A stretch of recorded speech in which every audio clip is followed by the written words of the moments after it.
And who is my neighbor? In reply, Jesus said, a man was going down from Jerusalem to Jericho when he fell into the hands of robbers. They stripped him of his clothes, beat him, and went away, leaving him half dead. A priest happened to be going down the same road, and when he saw the man, he passed by on the other side. So too, a Levite, when he came to the place and saw him, passed by on the other side. But a Samaritan, as he traveled, came where the man was, and when he saw him, he took pity on him. He went to him and bandaged his wounds, pouring on oil and wine. Then he put the man on his own donkey, took him to an inn, and took care of him. The next day he took out 2 silver coins and gave them to the innkeeper. Look after him, he said, and when I return, I will reimburse you for any extra expense you may have. Which of these, Jesus asked, which of these 3 do you think was a neighbor to the man who fell into the hands of robbers? The expert in the law replied, the one who had mercy on him. Jesus told him, go and do likewise.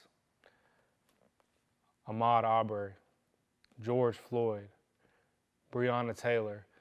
These are names that you have been hearing about. These are names that I've been hearing about. These are names that potentially you have been thinking about. Stories that potentially have impacted you or that you have been combing through, trying to make sense of it all.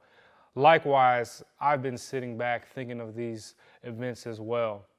While troubling and disturbing and certainly hurtful for me as I try to put myself in the shoes of these folks who have lost their lives, I come back to the story of the Good Samaritan. As I read through that, hopefully you heard and understood that the Good Samaritan, he didn't ask questions about a George Floyd. As we read through the story, it was interesting that the Good Samaritan didn't stop to ask why Ahmaud Arbery was running through a particular neighborhood. As we read through the story, there were no other news reports that the Good Samaritan needed, no other facts that the Good Samaritan needed to know why Breonna Taylor was shot and killed. The Good Samaritan, as the Bible tells us, saw the man, keyword, he saw him and he took pity on him. Let me encourage you to take pity on those who have lost their lives. We as believers, I think that's where we have to start. We have to start, as the Good Samaritan did, taking pity on those who have lost their lives. He went to him and bandaged his wounds, pouring on oil and wine. It makes me think of action steps. And yes, we can't do this physically because these folks are no longer with us. But what are some other action steps you can take, I can take, we as a community can take that emulate bandaging the wounds of the family members or of your community or of the nation? How can we emulate pouring on oil and wine to those who are hurting and lost right now? The man on his own donkey picked the man up and took him. He took him to an innkeeper. This was a man who was half dead, who others had passed by. Let me encourage you, don't be like the Levite in the story of the Good Samaritan. Don't be like the priest. Don't be the person who happens to hear this story and passes by on the other side. Be like the Good Samaritan who had mercy on the man he saw who had been robbed and hurt. He took pity, had mercy, and went into action. For us as believers, that's the message of hope. That's the message we should be sending and spreading right now. A message where Jesus Christ is our hope.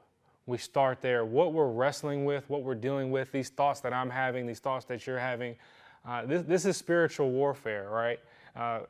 Some would say this is potentially spiritual warfare at its greatest.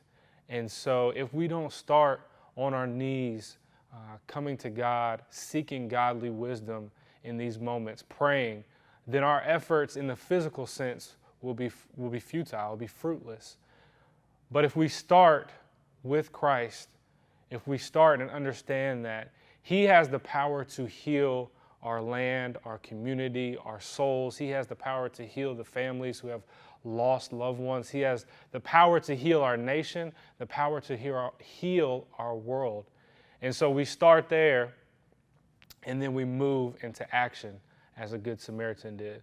Action can take on many different forms. The Good Samaritan even went so far as to provide finances. And so I'm not saying necessarily that's what you should do, but perhaps that's what God is leading you to do. Perhaps you should pray even right now as you hear this message. I encourage you to pray. Just pray and ask God, what would it be that He would have you do in this moment? Perhaps it is simply to pray. Perhaps it is to go a step further and find a just cause you can get behind. I hope this message was encouraging. My name is Wesley Williams, elder at Belmont Baptist. Be blessed.